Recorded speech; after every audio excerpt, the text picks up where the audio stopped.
2 decades ago, the 9/11 terrorist attacks on America changed the lives of thousands in an instant. We are still finding ways to honor those brave men and women who died protecting our country. This walkway, known as Warriors Walk, is covered with crepe myrtle trees dedicated to 3rd Infantry Division soldiers from Fort Stewart, Hunter Army Airfield, and attached units. Eastern redbuds were originally planted as a living symbol of life and tribute for each soldier. But in November of 2014, because the redbud is not native to Georgia, they were replaced with crepe myrtle trees. Families from around the country are still coming to Fort Stewart to remember their loved ones.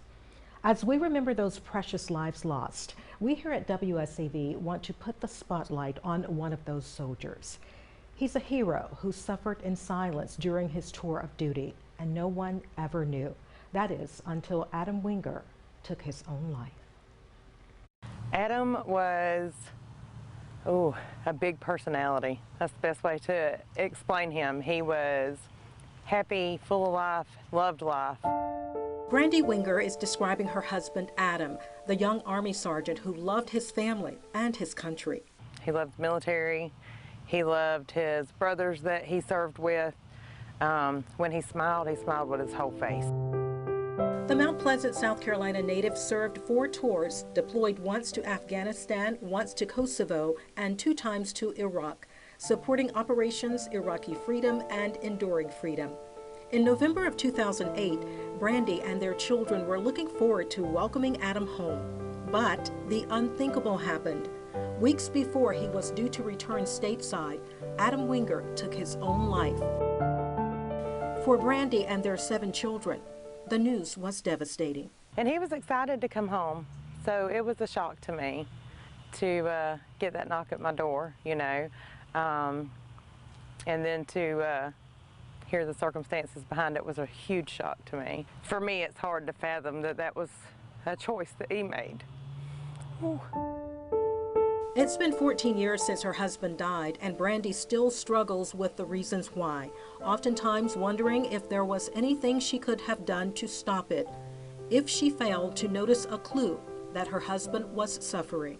I know that he had said it had been rough that last week and a half, and I could tell in conversations that he seemed a little different, but he was also, the day that he died, he was 27 days from coming home. Brandy had to put aside her own grief and began again. With 5 of their 7 children under 6, she had to find a way to help them remember their father for the way he lived, not how he died. To me, he was my hero. He was the children's hero. Regardless of the circumstances around his death, he fought for this country. He loved this country with a passion. Today, Brandy and her family still visit Adam's gravesite in Jessup. We go to the graveside generally for his birthday and Memorial Day. We put out flag. Their children are older now, and 2 sons are pursuing their own military careers, something she says Adam would be very proud of. She credits the Gold Star Teen Adventures program for being a safe haven for the children to work through their pain. But finding her way after the tragic loss was a process for Brandy. She found support from other military families who have lost loved ones. There are 469 crepe myrtle trees lining Warriors Walk at Fort Stewart. They were planted here in memory of soldiers who died in service against terror threats following 9/11. Tree 418 is in honor of Adam Winger. When you walk amongst these trees, you just get an emotion that you can't find somewhere else. As Brandy looks to the future, her husband's legacy fuels her will to live life to the fullest. She encourages other military spouses who've experienced loss to reach out to their military community for help. And she advises spouses to allow themselves to grieve in their own way.